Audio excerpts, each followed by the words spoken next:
Ok, hoy vamos a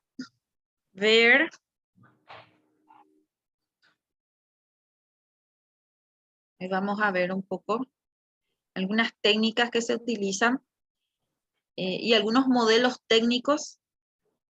Vamos a ver dos modelos técnicos de aprendizaje, ¿sí? Vamos a hablar un poco del desarrollo personal en la vida universitaria y cuáles son los métodos o técnicas que, ¿sí? Entonces, vamos a ver hoy el método Epler, ¿sí? O el método de Robinson. Hay varios métodos según el autor del método, ¿verdad? Tiene que ver mucho con el método científico, ¿sí? El método científico es un método que nosotros aplicamos desde niños, desde bebé, para generar conocimiento, ¿sí? ¿Cómo? Sencillo, haciendo, probando, tocando, viendo, escuchando, sintiendo, ¿verdad? Ven que los niños, los bebés, tienen una época o tienen un tiempo, que son los primeros años de vida, donde mete toda la boca, ¿verdad? Le doy algo, mete a la boca. Le doy comida, mete a la boca. Le doy cualquier cosa y el niño prueba.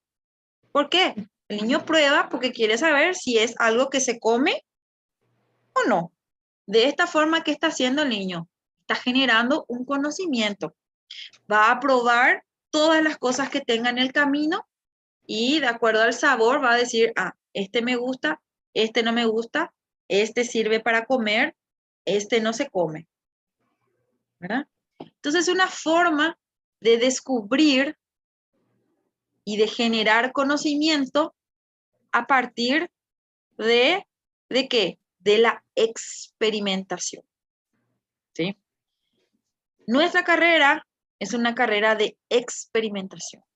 Voy a tener una base técnica, una base científica que me va a dar el conocimiento para generar mayor conocimiento a partir de una base, ¿sí?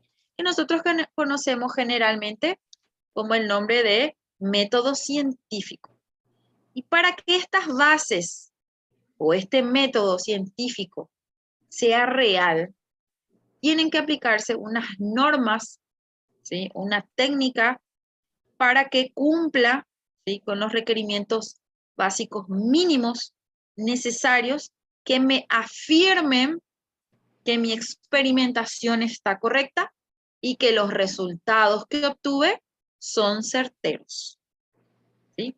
Son ciertos. Y existen muchos métodos, dependiendo del autor, dependiendo del área, si es en salud, si es en ciencias naturales, si es en historia, qué sé yo, dependiendo del área, entonces, son técnicas que se aplican casi siempre en una misma guía, en una misma línea de base. Entonces, lo que vamos a ver hoy son los métodos, hábitos y técnicas de estudio. El método que nos toca hoy es el método de Epler o el método de Robinson. Luego tenemos el método de LAR, que vamos a ver la próxima clase. ¿Y cuáles son estas técnicas que incluyen estos métodos? El estudio, las fases del proceso de estudio, la recepción, la comprensión, las técnicas de estudio que incluyen el subrayado, la toma de apuntes y los resúmenes.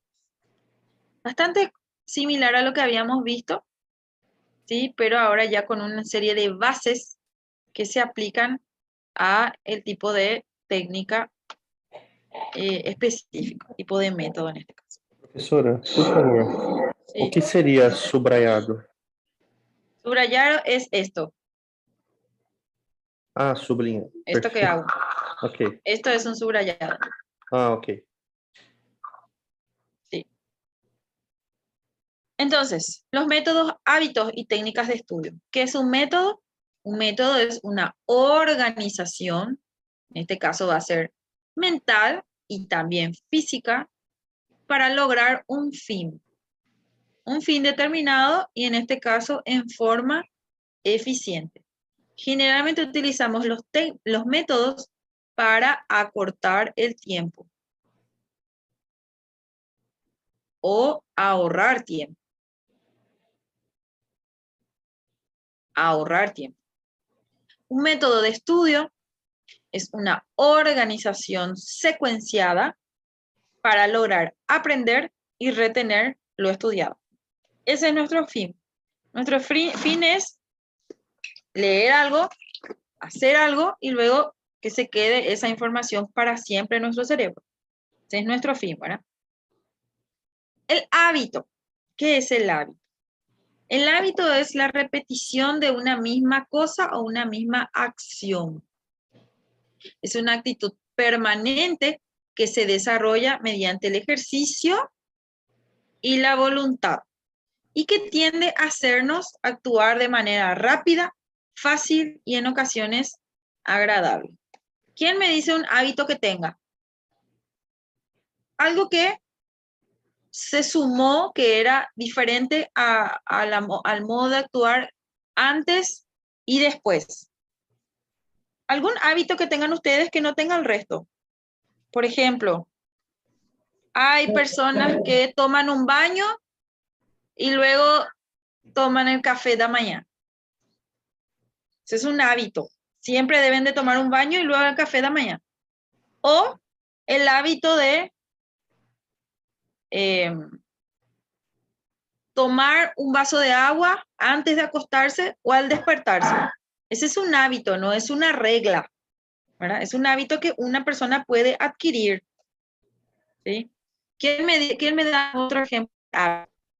Leer al amanecer. ¿Qué dice?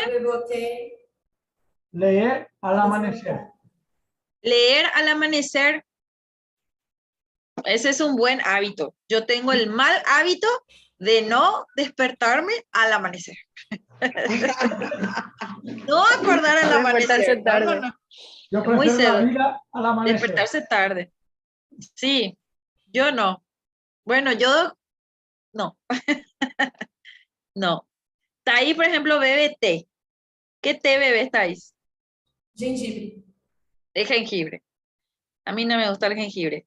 Pero cuando hace frío, sí me encanta beber té todo el tiempo. Té con leche. Sin leche no. Con leche y con azúcar. Ese es mi hábito. Yo no. Hace calor. Ustedes toman café caliente con 42 grados. Yo no sé cómo hacen para tomar café caliente en verano. Muito. Sí, y mucho. Y todo el tiempo. No. ¿Verdad? Ese es un hábito. Y fíjense que los hábitos dependen otra vez, que algo que siempre hablamos de la parte ambiental. En este caso, la zona geográfica. Ahí por regiones seguramente van a tener hábitos más compatibles para esta región que para esta región, ¿verdad? Entonces, probablemente influya mucho el clima. Aunque acá hace 600 grados de calor, igual no voy a tomar café. Ni acá ni en la China, no, ¿verdad? Pero bueno, son hábitos, ¿verdad?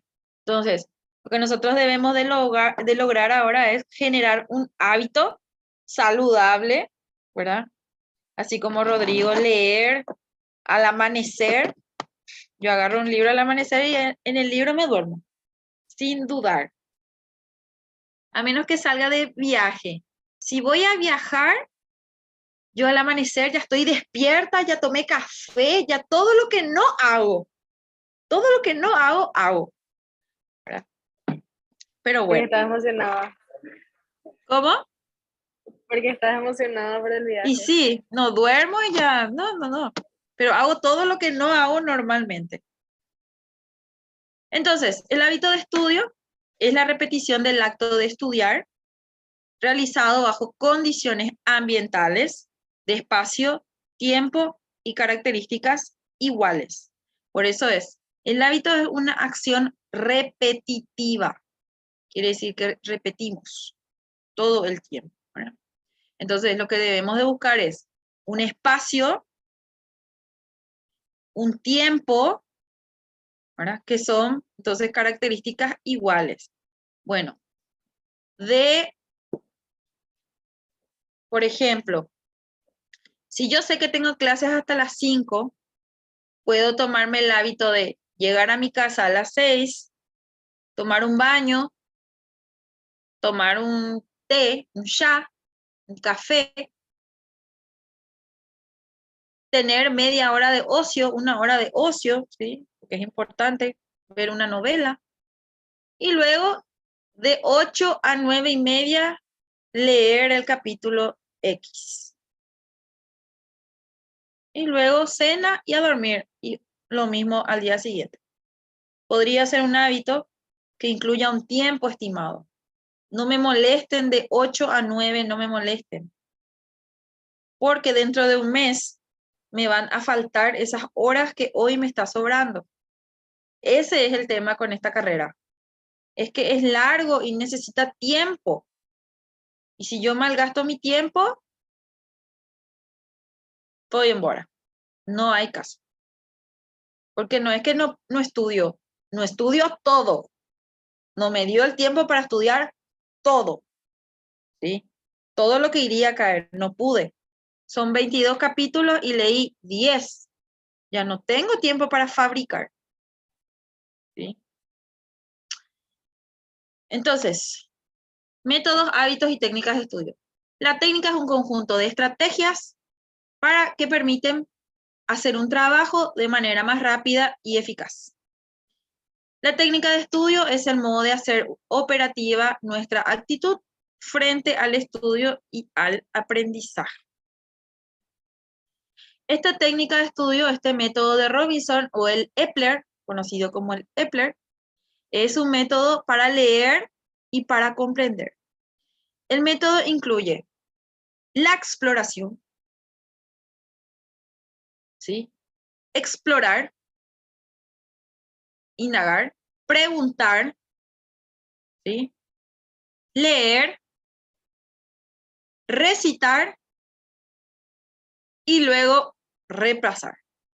La finalidad última de un método técnico es mejorar la asimilación de los contenidos. En este tipo de técnica, en este tipo de método Epler, fíjense que no empezamos leyendo un tema. Generalmente nosotros leemos, después anotamos los datos, ¿sí? Y luego volvemos a leer y que es nuestro repaso. Así generalmente estudiamos, ¿sí? En este método, fíjense que la primera técnica es la exploración. Cuando yo exploro algo, cuando yo tengo curiosidad, cuando yo quiero saber, no es que alguien me pone un tema que yo debo de aprender. A mí me nace la curiosidad de saber este palo santo, ¿sí? Este palo santo, cómo es su proceso de secado para que hoy yo pueda tomar un mate, un tereré, y se quede el aroma de la madera en mi tereré. Eso yo quiero saber. Entonces, primero, ¿qué es lo que hago? Primero estoy explorando. Primero tengo que saber qué madera es. Ahora, voy a indagar primero qué es. Después me voy a preguntar, ¿y cómo habrán secado esta madera? ¿Cómo hacen para que no pierda todas sus propiedades? En este caso, el aroma que tiene, ¿verdad? Porque generalmente las maderas comunes no tienen un aroma muy específico, ¿verdad? Pero fíjense, para aplicar este método, esta técnica, yo tengo que tener un previo conocimiento de lo que estoy viendo, ¿sí? Yo tengo que saber algo relacionado a este tema. No es que me están presentando este objeto por primera vez. Yo ya tengo un conocimiento, una base de esto. Entonces, bueno, primero me quise saber, me pregunté cómo habrán hecho, cómo se hace, qué le colocan, si le barnizan, si qué sé yo, le hacen a la madera, qué tratamiento le dan. Y luego empiezo a buscar la información y leer sobre el tema. Ahí me hago más especialista sobre ese tema, ¿sí? ¿Qué hago cuando estoy en la parte número 3? ¿Qué es lo que va a ocurrir cuando yo antes de pasar al recitado y al repasado, qué es lo que va a ocurrir en este punto? ¿Qué es lo que va a ocurrir acá? Yo voy a juntar información. Acá ya tengo la información. Y voy a hacer mis apuntes, voy a hacer, qué sé yo, voy a anotar los datos principales, voy a aplicar una técnica de estudio. Acá va a estar mi técnica de estudio. ¿Se acuerdan? Que era subrayar, que era sacar las palabras, hacer un esquema, dibujar, o sea, cualquier técnica de estudio de las 12 que vimos. En este punto recién está mi técnica de estudio, en el tercero. Y luego voy a volver a repetir, voy a recitar, voy a repetir una y otra y otra y otra vez, que va a continuar, va a terminar en un repaso. Fíjense que en esta técnica de Robson, la Epler, ¿sí?, no empieza como nosotros solemos empezar a estudiar. No empieza con una bibliografía. Yo no empiezo leyendo algo que no sé, ¿sí? Esta es una técnica que se utiliza cuando yo tengo un previo conocimiento, algo básico por lo menos del tema que yo quiero investigar. ¿Preguntas? ¿No? Genial. Entonces, ¿cuándo vamos a utilizar esta técnica? Pónganle que cuando tengan conocimientos de histología, acá, esta técnica van a aplicar aquí, cuando ustedes tengan conocimiento de histo más anato, porque ustedes están estudiando fisio. Histología más anatomía para saber fisiología. Yo necesito saber de la parte anatómica y necesito saber de la parte histológica para saber el comportamiento del cuerpo, cómo funciona. En este caso, la fisiología va a responder a todos estos puntos. Primero va a ser exploratorio, luego voy a realizar mis preguntas. ¿Cómo funciona? ¿Por qué funciona? La bibliografía me va a dar la respuesta, ¿sí? Y luego yo voy a tratar de repetir varias veces para memorizar o aprender lo que estoy tratando de conocer. Entonces, es una técnica que requiere un conocimiento previo. El método de Robinson, entonces, es un método de estudio que sirve para asimilar el contenido que yo ya fijé. ¿Sí? Yo ya sabía, teóricamente yo ya sabía algo. Y fijo ese contenido con estas técnicas. Entonces, exploratorio, explorar dice, se trata de buscar los fines o el propósito que da a conocer el autor. Preguntar ¿para qué? Para entender mejor, dice, entender de mejor manera gracias a las respuestas que pueden darte los demás, que puede darte la bibliografía, que puede darte el autor. Leer ¿para qué? Para sintetizar, para analizar y para afinar. Para tener esos detalles o ese conocimiento más específico que las preguntas de repente no me dan. ¿Ok? Entonces, por ejemplo, ¿de qué está hecho esta madera? ¿Qué sé yo de qué está hecho? Está hecho de celulosa. Genial. Pero ¿y de qué está hecho la celulosa? Y bueno, la celulosa son polímeros de proteínas, qué sé yo qué es la celulosa. Sí. Polímeros de proteína, de heteroproteína y no sé qué, y que está compuesto por tal y tal átomo, y tiene tal y tal átomo que me da el olor. ¿Sí? Entonces, esa lectura va a afinar el conocimiento que yo tengo. Analizar, afinar, sintetizar y subrayar para entender mejor, con mayor facilidad, el texto. Bueno, ya tenemos todos los detalles del conocimiento. Aquí nos dio curiosidad, preguntamos sobre el tema y afinamos los conocimientos. Luego vamos a recitar, en este caso recitar en cómo, generalmente en voz alta, ¿sí? Para entender de una manera más fluida lo que queremos aprender. Como era que era una técnica para escuchar lo que nosotros estamos respondiendo o diciendo. Y por último, el repaso. Generalmente el repaso ya no va a ser el recitado de todo lo que habíamos visto, sino que va a ser un repaso más amplio, porque se supone que ya fijamos el conocimiento más específico. ¿Sí? Repasamos entonces, ¿para qué? Para adquirir de mejor forma los contenidos y repetirlos las veces con C que sea necesario. ¿Qué es lo que generalmente se hace, verdad? Ya cuando estén en la especialidad médica y estén en, qué sé yo, pediatría, ginecología, van a volver a los libros de base para repasar, para poder irnos al conocimiento más específico. ¿Por qué? Porque hay mucho conocimiento, pero todo el tiempo van a estar repasando un conocimiento anterior al que ya tienen. Entonces, este es el método de Epler o el método de Robinson, que incluye entonces una fase exploratoria, una fase de pregunta, una fase de lectura, una fase de recitado y por último, una fase de repaso.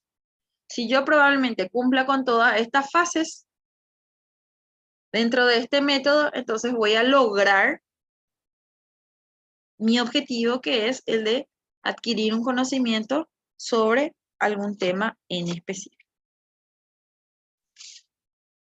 ¿Preguntas? ¿Alguien tiene algo para aportar? ¿No? Belén, vos seguramente sabés de qué está hecho este palo santo, ¿verdad? ¿O por qué tiene este olor este palo santo? El olor es por un aceite que produce la planta y la madera es celulosa, que son fibras de la pared celular. Ahí está. Excelente. ¿Ingeniera forestal o ambiental? O agro. Agro. ¿Es la una? En la una. Qué genial. Bueno.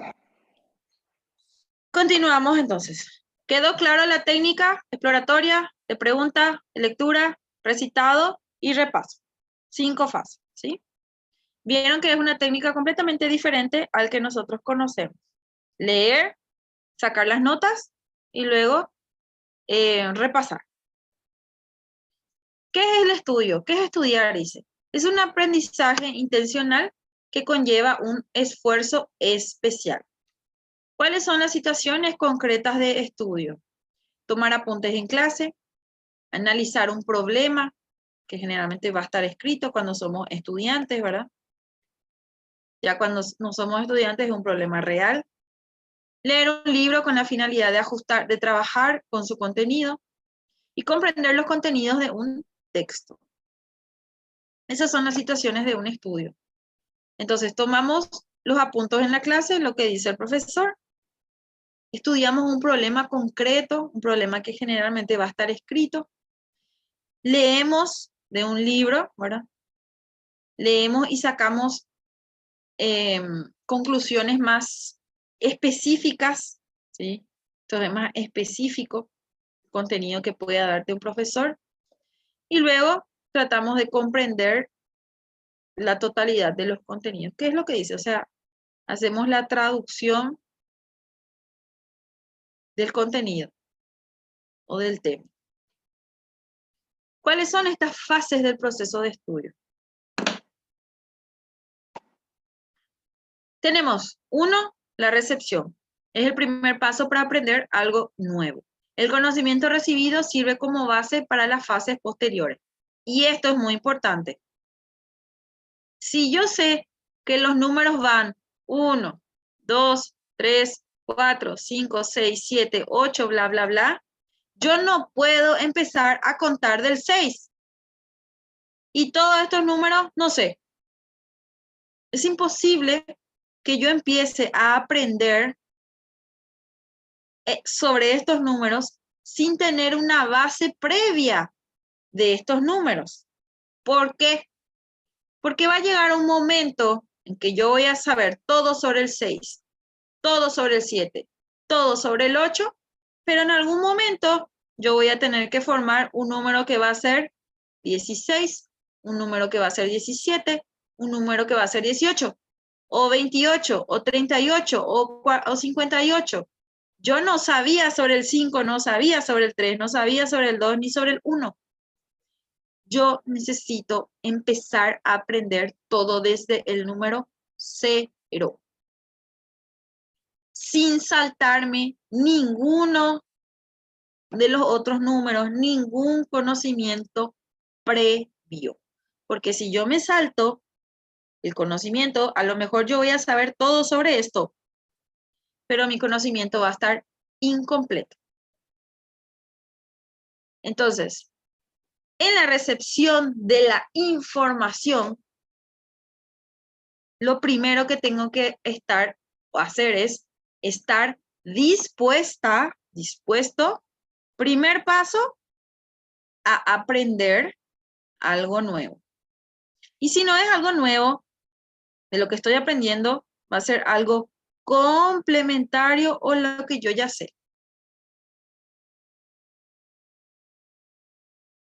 ¿Sí?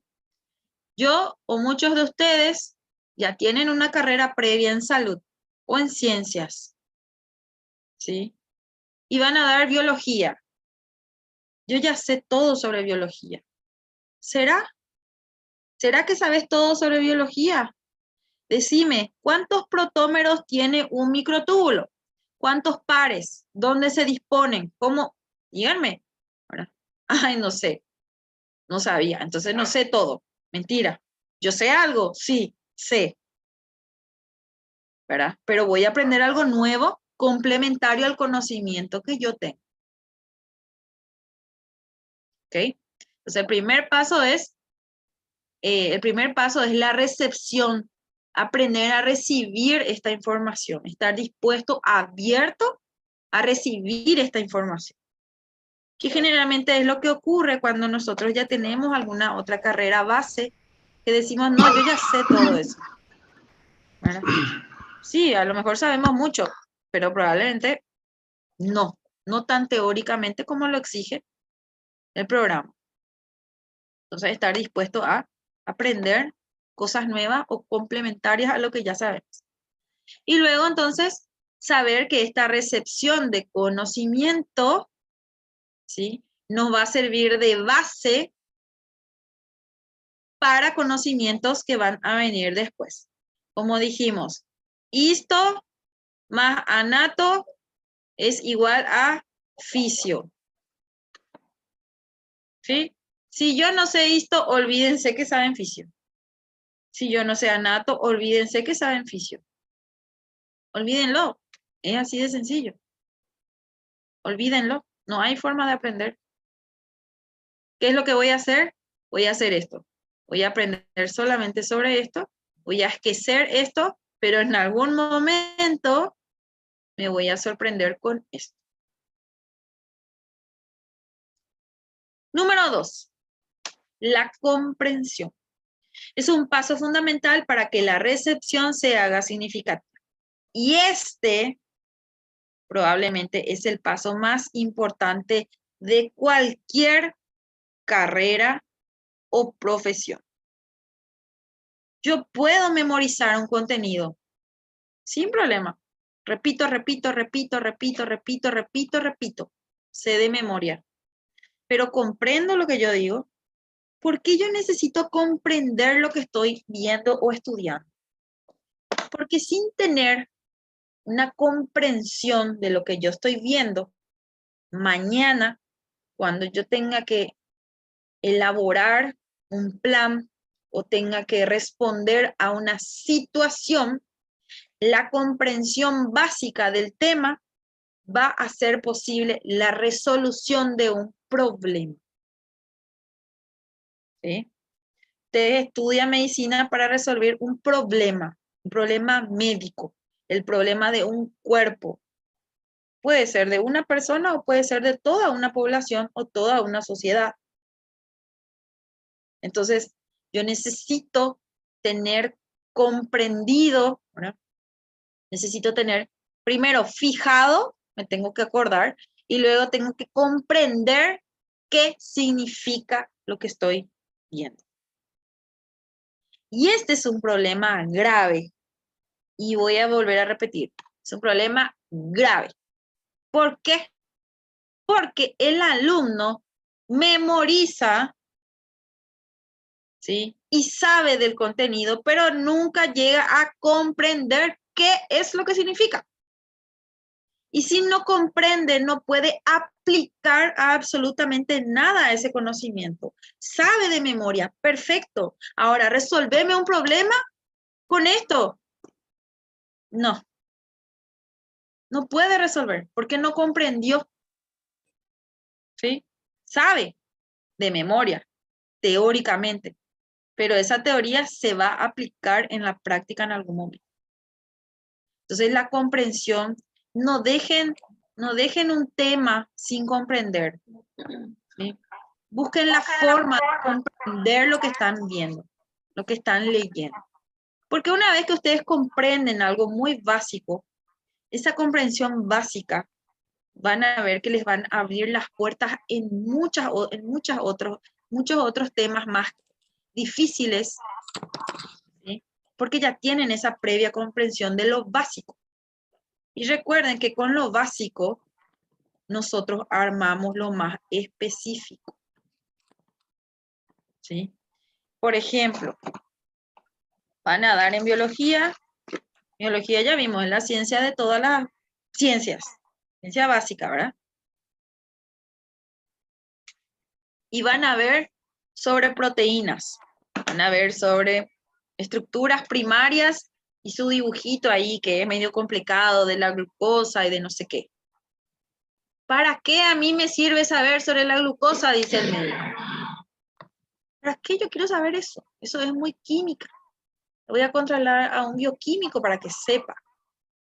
Bueno, no, error. Error. Las drogas están hechas con sustancias químicas. Necesito saber la química. Mi cuerpo es puro química. ¿Sí? Necesito saber sobre nutrición. La nutrición es química, ¿verdad? Necesito saber cómo esas moléculas químicas reaccionan en mi cuerpo. Si son propias de mi cuerpo o son extraños a mi cuerpo. Cuando yo recete un medicamento, necesito saber, va a decir ahí. El medicamento, a ver, no tengo ninguno. Dice, ácido salicílico, resorcinol, base, cloranfenicol. No sé, palabras difíciles, ¿verdad? Dice actiacnéico, antibacteriano, antiseborreico, queratinotílico. Cada 100 miligramos contiene cloranfenicol, resorcinol base, ácido salicílico, colorante azul, hidróxido de sodio. Mantener el envase bien cerrado, conservar a tal temperatura.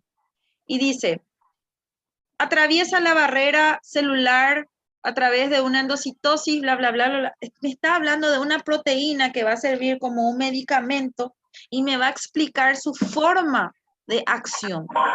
Cómo este líquido, cuando yo tome, este no es para tomar, ¿verdad? Pero cuando yo tome, cómo este líquido va a saber que a mí me duele mi hígado. O cómo este líquido va a saber que tiene que actuar en mi corazón si yo estoy tomando, se va a ir a mi estómago. ¿Cómo va a llegar a esta alergia que yo tuve acá en mi brazo si yo acabo de tomar este medicamento? ¿Sí?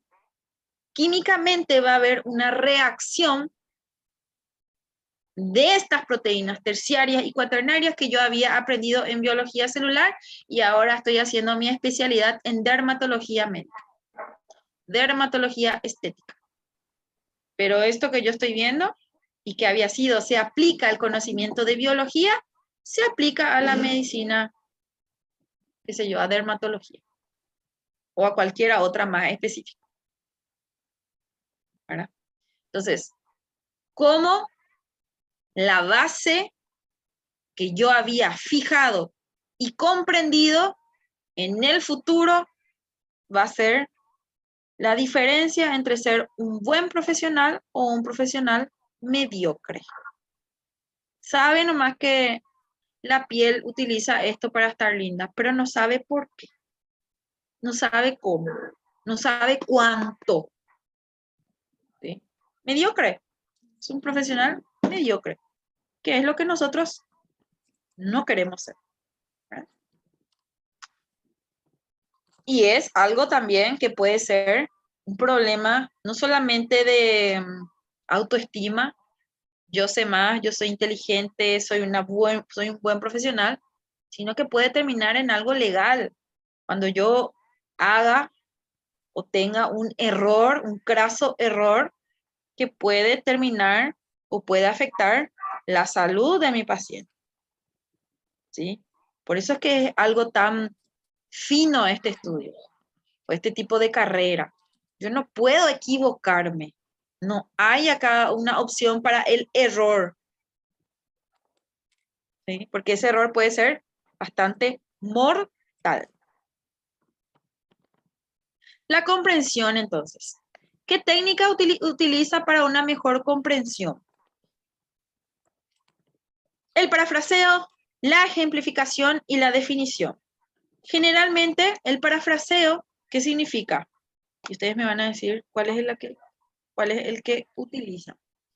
El parafraseo se trata de repetir o decir con las propias palabras el contenido estudiado. Generalmente en ciencias, un poco más complicado hacer el parafraseo porque hay palabras claves que hay que manejar. ¿Se puede hacer? Sí, pero es un parafraseo a la mitad, vamos a decir. Porque puedo expresarme con mis palabras, pero las palabras técnicas tienen que ser técnicas. No puedo decir la cosita, qué sé yo, ¿verdad? No puedo decir la cosita o algo incompleto, no, tiene que ser una palabra específica. La ejemplificación. Proporcionar uno o más ejemplos sobre el tema leído. Este es lo mejor. ¿Por qué? Porque cuando nosotros estudiamos algo y no sabemos ni china lo que está diciendo, si a mí me dan un ejemplo, yo, se me abre el cerebro. Esto era así. Y después hay como una lluvia de ideas donde, y esto también funciona así. Y si esto funciona así, esto posiblemente también es de esta forma. La definición. Exponer en su esencia las características del ejemplo estudiado. Primero, luego viene la definición. Este es número 1, número 2 y número 3. Primero vamos a definir el contenido, luego vamos a ejemplificar el contenido y por último vamos a explicar con nuestras palabras sobre el contenido. La definición expone entonces en esencia las características del concepto. ¿Y cuál es la diferencia entre definición y concepto? Esto es algo diferente. Vamos a ver, voy a decir. A ver, definición versus concepto. Concepto. Representación mental de un objeto, un hecho, una cualidad o una situación. Quiere decir que el concepto es lo que yo tengo fijado o aprendido de una definición. ¿Sí? La definición es algo ya fijo. ¿Sí? La definición es la acción de definir una palabra. Por ejemplo, la definición díganme la definición de algo. ¿De qué puede ser? Una célula. De una célula. A ver, célula. Definición. Definición de célula. ¿Cuál es la definición de la célula? Unidad anatómica funcional de todos los organismos vivos. Esa es la definición. Aquí y en la China es la misma definición. ¿Sí? Ahora díganme un concepto de la célula. ¿Quién me da? ¿Quién me da un concepto?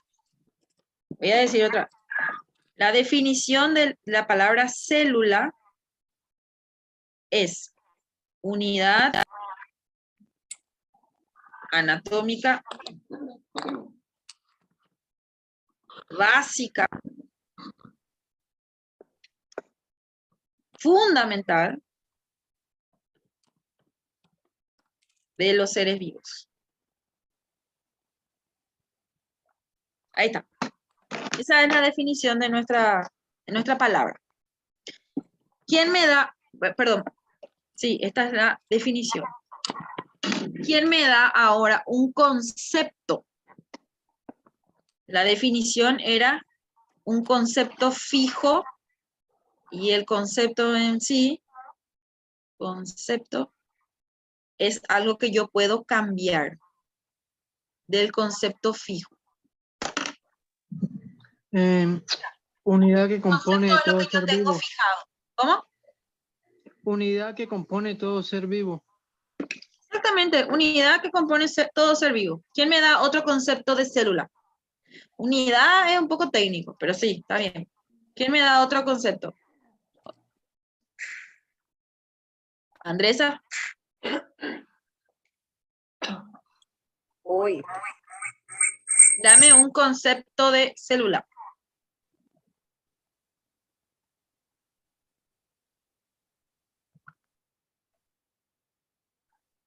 Sin leer, Andresa. Acá te puse arriba la definición y ahora quiero que me des un concepto.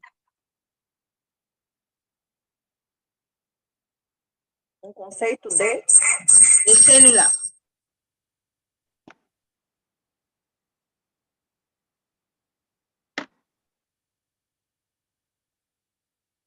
¿Alguien ya tiene un concepto de célula que se le ocurra ahora mismo? Puede ser un componente básico de los seres vivos. Exactamente, es un componente básico de los seres vivos, porque la definición dice que es la unidad anatómica, básica y fundamental de los seres vivos. Entonces, el concepto puede ser que es, ¿cómo dijiste? Componente Unidad. básico de seres vivos. Es un componente básico del ser vivo. ¿Qué quiere decir? Que es lo que conforma básicamente a un ser vivo.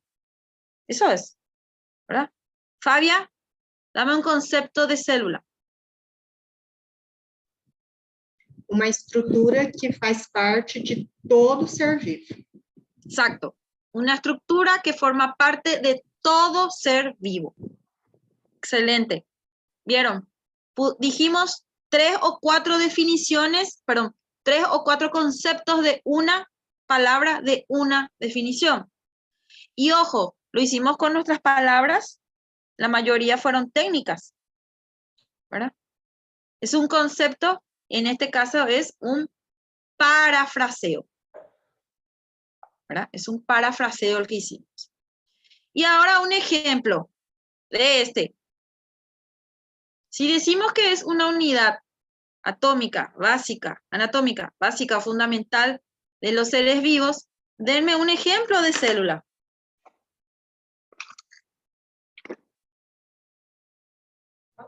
Célula del tejido muscular. Por ejemplo, células del tejido muscular. Tengo un montón de unidades básicas anatómicas del tejido muscular. ¿De quién? De un ser vivo que tiene músculo. Exactamente. Fuimos de lo más pequeño a lo más grande, ¿verdad? Entonces, células del músculo. ¿Dónde más encontramos células? Del músculo ya, los seres vivos, ¿verdad? ¿Cómo? Los vegetales. En los vegetales. Exactamente, las células de los vegetales, que vimos que forman órganos. Por ejemplo, qué sé yo, una manzana, una pera, un tomate. Está formado por células. ¿Por qué? Porque la manzana, la pera y el tomate en algún momento fueron seres vivos, ¿verdad? Otro ejemplo, Una bacteria. una bacteria. Exactamente, una bacteria. Una bacteria no es un conjunto de células como nosotros estamos acostumbrados, como las plantas y los animales, pero una única célula es todo un ser vivo. ¿Sí? Entonces dimos ejemplos de una unidad anatómica básica y fundamental. ¿Qué quiere decir fundamental? Que sin esta palabra no existe. ¿No existe qué? No existen los seres vivos. ¿Sí? Entonces, para comprender necesitamos saber la definición. ¿Qué es lo que significa esa palabra? ¿Qué? Generalmente en biología, el nombre o la palabra deriva de algo técnico que caracteriza luego a lo que estoy explicando. Entonces, si yo ya sé lo que significa la palabra, yo ya sé lo que significa, o yo ya sé el significado de lo que estoy hablando. ¿Sí? Por ejemplo, una palabra. Pseudópodos. Sí. Pseudópodos. ¿Y qué es lo que son los pseudópodos? Pseudo significa casi. Y podos significa pies. ¿Sí? O patas. Patas. Entonces la palabra pseudópodo significa casi pies, casi patas. ¿Sí? Entonces, yo sabiendo la definición de la palabra, ya te puedo explicar dónde se utiliza esta palabra. Y la mayoría de las palabras en biología, en histología y demás, son palabras así. El significado, o sea, la palabra tiene una definición muy cierta, muy cerca de la acción, ¿sí? O de la fisiología o de la anatomía de lo que significa esta palabra. Porque derivan todos del latín, ¿verdad? Me cansé. ¿Preguntas? Entonces, para comprender, nosotros debemos de... Nahi, ¿Sí? ¿Escucho? pseudomonas significa o quê? Pseudo significa casi. Monas viene de bacterias, de un grupo de bacterias. ¿Sí? Ah, Pseudomonas viene de un grupo de bacterias, pero en realidad son unos protozoarios. En este caso es una clasificación taxonómica. Pseudomonas. Sí. ok, Son un tipo de bacterias. ok. Bueno. Seguimos. ¿Cuándo subrayar? La técnica del subrayado, ya vimos la clase pasada, debe llevarse a cabo en la segunda o tercera lectura, nunca en una lectura exploratoria. Dijimos, primero tenemos que leer una vez, entender la segunda y la tercera subrayamos lo más importante, ¿sí? De una lectura, ¿verdad? De un libro. Nunca durante la primera, porque esta sirve para obtener una visión global de qué es lo que había sido está hablando. Subrayar en la primera lectura puede acarrear un mal subrayado y perjudicar el estudio. En vez de aprender lo más importante, estoy gastando mi tiempo en tratar de aprender cosas secundarias que no necesito fijar. ¿Sí? ¿Por qué utilizar las técnicas de subrayado? Dice, permiten poder fijar la atención visual, ¿verdad?, en lo que realmente es importante. Favorece la realización de resúmenes, fichas, cuadros y mapas conceptuales. El subrayado destaca las ideas principales del texto. Por ejemplo, en este mismo texto, lo que más me llama la atención en este cuadro es el cuadro amarillo y el cuadro celeste abajo. ¿Por qué? Porque está subrayado. O sea, cuando yo miro sin leer, mis ojos directos se van boom, ¿verdad? Mis ojos directamente se fijan en estas palabras que van a destacar la información que estoy viendo.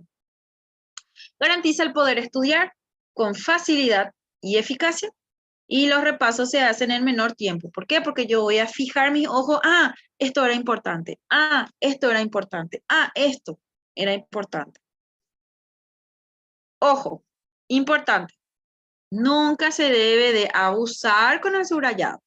Cuando encontramos libros que nos prestan y todo está subrayado, ¿para qué subrayaste todo? Sí. ¿Cuál es el chiste de tener todo subrayado? Al subrayar todo el texto, lo que hace es dificultar a la visión, ¿verdad? Porque nos hace más difícil la lectura de ese texto, porque todo está pintado. Se debe identificar las palabras claves que puedan expresar toda una idea, ¿sí?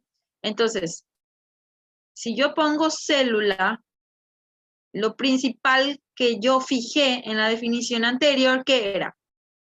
¿Qué era lo principal?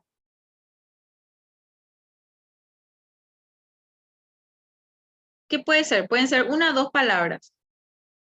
Yo pienso en una palabra, si yo escucho célula, La de fundamental. Unidad fundamental, anatómica. exactamente. Fundamental. ¿De quién? De los SB, seres vivos. Esta es la palabra clave en esa definición. Fundamental. ¿Por qué este y no es seres vivos? Porque si no existe la célula, no existen los seres vivos. Entonces, esta es la palabra. ¿Qué y cómo debo subrayar? Debo subrayar los títulos, los subtítulos, solo subraya lo más importante y lo subrayado tiene que tener el mismo sentido, ¿verdad? Tiene que tener sentido en sí mismo. Cuando yo lea las palabras subrayadas, tiene que tener sentido, como por ejemplo hicimos acá. Unidad anatómica básica fundamental de los seres vivos. Célula, título. Puedo poner unidad fundamental de los seres vivos. Yo puedo leer célula, unidad fundamental de los seres vivos. Eso es lo más importante. Cuando yo lea las palabras subrayadas, estas tienen que tener sentido.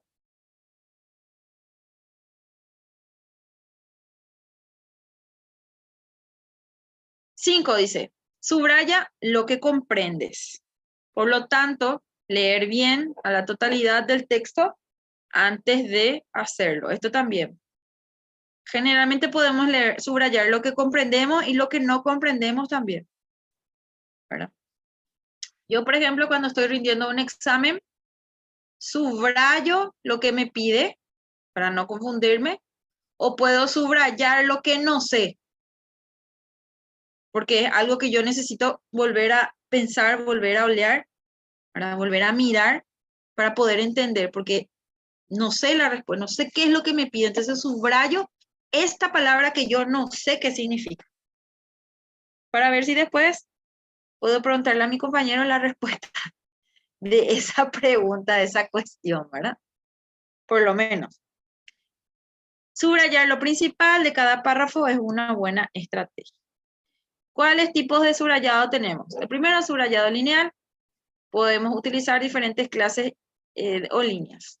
Por ejemplo, está el subrayado ondulado, que generalmente utilizamos para títulos.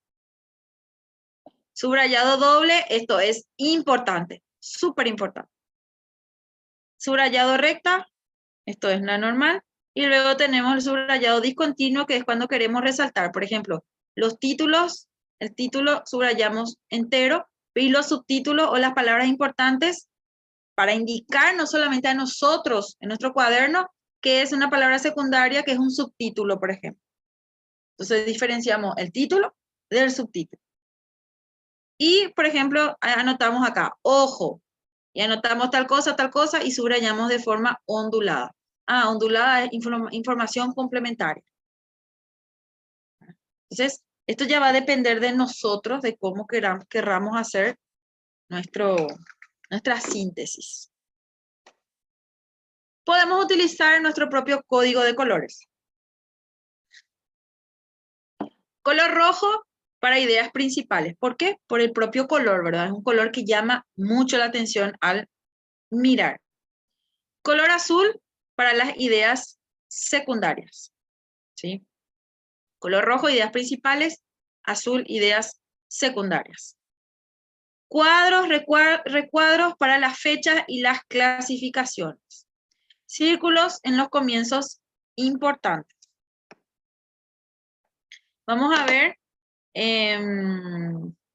cuando hacen sus entregas de metodología de investigación o cuando presentan sus títulos, su tutor y su corrector, o su corrector, el tutor de su tesis, les van a colocar ahí unas ¿cómo se llaman esas correcciones en su Word? Y pinta de colores, y son diferentes colores: rojo, azul, verde y amarillo.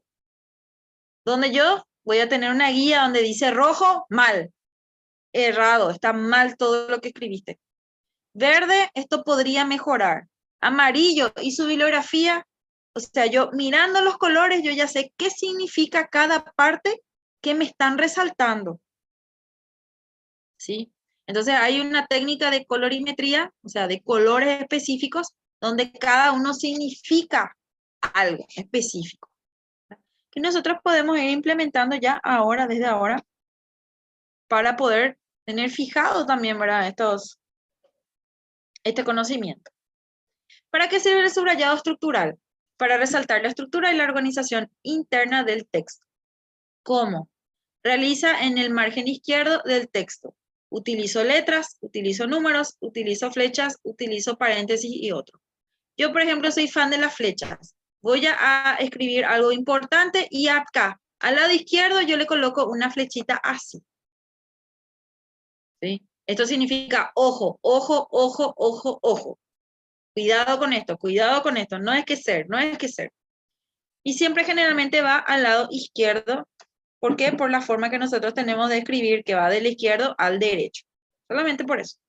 También puede ir del lado derecho. ¿Es útil el subrayado que realicé? ¿De real se dice? Depende. Si está bien hecho, sí. Si está mal hecho, no. Es inútil. Resalta las dudas. Por ejemplo, las flechitas. Importante. Para mí, yo veo una flecha, esto es importante. Volver a ver. Aclara los puntos importantes.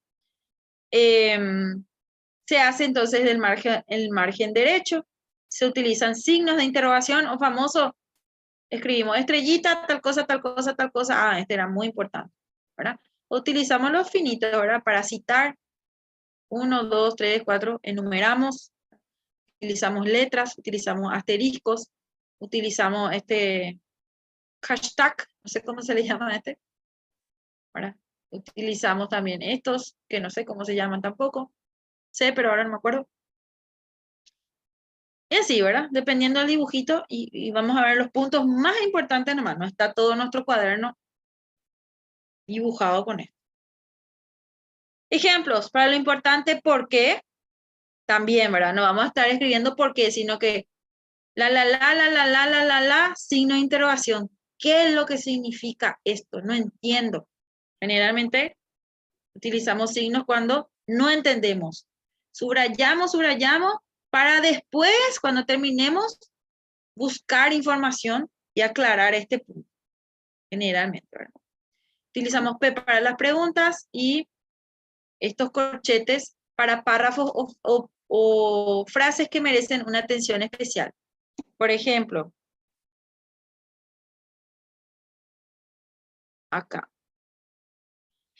Unidad básica, célula. Unidad anatómica básica fundamental de los seres vivos.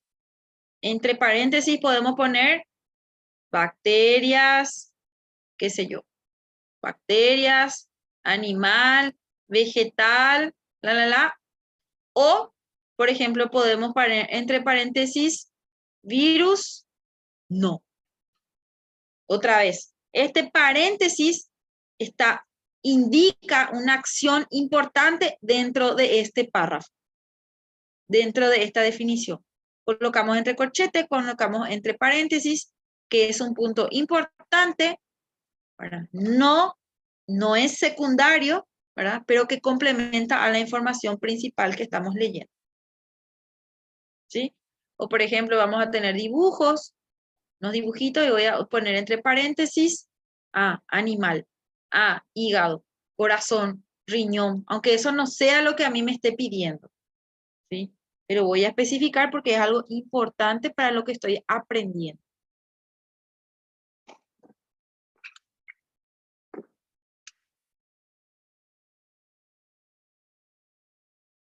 Nota dice, las estrategias y códigos que se usan en el subrayado es personal. Eso es lo que yo les dije. Ahora, cada uno va a elegir la técnica que quiera utilizar. para lo que les sirva. Toma de notas notas o apuntes. Particularmente yo soy muy desastrosa en mis notas o mis apuntes. Porque no soy tan ordenada. Empiezo ordenada, pero luego tengo muchas ideas y voy sacando flechas y acá un cuadrito, información importante, Entonces, mi resumen, que era tan ordenadito, al final está lleno de cosas así. Pero porque yo tengo una memoria visual, entonces yo sé que yo escribí algo de eso acá abajito en un cuadrito. Yo me acuerdo que acá está la respuesta del examen. ¿Verdad? Pero esto generalmente te indica que tiene que ser ordenado, Solamente que cuando ordenamos, si no está muy sintetizado, tenemos más información, más lectura. ¿Sí? ¿Cuál es la estrategia en la toma de notas o apuntes? ¿Conocer el método del profesor? Depende. Esto es importante a la hora de estudiar, porque si descubrimos cómo el profesor hace sus resúmenes, probablemente va a ser de la misma forma de que el profesor haga sus exámenes. Eso a la hora de rendir, no a la hora de estudiar, de aprender, sino a la hora de rendir un examen, que también es importante, ¿verdad? De repente no sabemos lo que nos están pidiendo en el examen. Y eso forma parte de la formación. Lectura comprensiva. ¿Conocer el método del profesor es importante? Depende. El profesor utiliza la pizarra, utiliza transparencias o multimedia, PPTs, ¿verdad? PowerPoint, slide, como ustedes le llaman. Y se basa en una separata o un curso o un libro que previamente anuncia. Generalmente nosotros, un material bibliográfico, ¿verdad? Utilizamos un libro. Entonces, del libro, utilizamos la pizarra, primero utilizamos el PPT, que va a tener la información completa, y luego hacemos un resumen en la pizarra con palabras claves, notas o apuntes de lo más importante de todo el capítulo. La clase va a ser expositiva. Yo voy a explicar los puntos más importantes. O puede ser que directamente esto sea muy oral. El profesor no utilice ningún tipo de apoyo didáctico. Y vamos a encontrar de todo.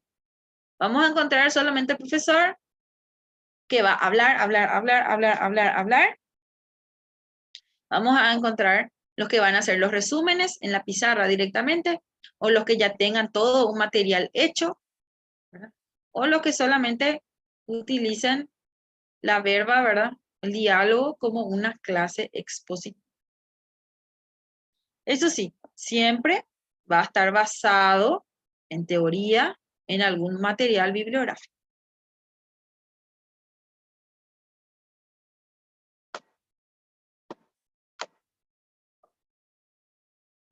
Dice, si tienes acceso a los materiales, revisar. Esto es algo muy importante y ninguno de los alumnos tiene las ganas, o a lo mejor siempre empiezan, pero nunca terminan, de leer el material antes. Cuando empezamos las clases, somos buenos alumnos y leemos el material. Pero cuando estamos ya más avanzados, ¿verdad? Primero ya no tenemos tiempo porque dejamos todo a última hora. Entonces, si yo todavía no leí lo anterior, por supuesto que no voy a leer lo siguiente, ¿verdad? Entonces, tenemos que tomar como un hábito esto de leer la información que se nos da antes. ¿Por qué? Porque cuando el profesor explique, mis preguntas van a ser puntuales. El profesor ya no va a explicar la base, sino que va a explicar puntos específicos donde yo no pude llegar a resolver, ¿verdad? O a obtener esa información específica que necesitaba para llegar a comprender sobre el tema. Entonces, esa lectura previa del contenido es muy útil. Como yo les dije ahora, ustedes ahora tienen tiempo de leer el material, los capítulos que yo les di, para que cuando el profesor dé el aula, ustedes ya tengan una idea y sus preguntas sean puntuales.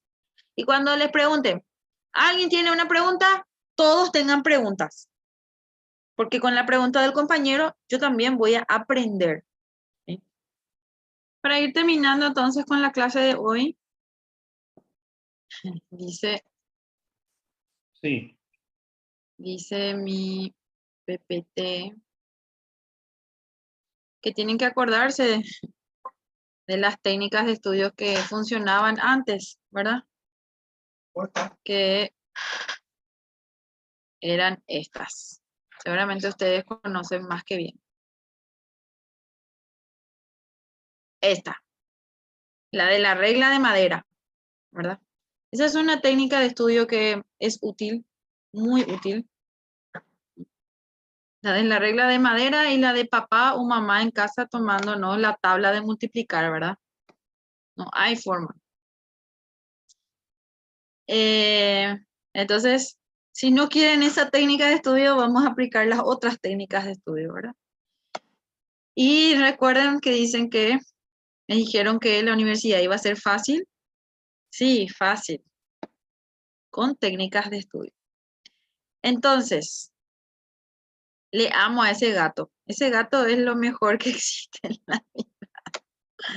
Cada cosa que dice ese gato es, no sé. Entonces, ahora sí, terminamos y nos vemos mañana. Muchas gracias, nos vemos mañana. Puntuales, por favor. Chao, chao. Hasta luego.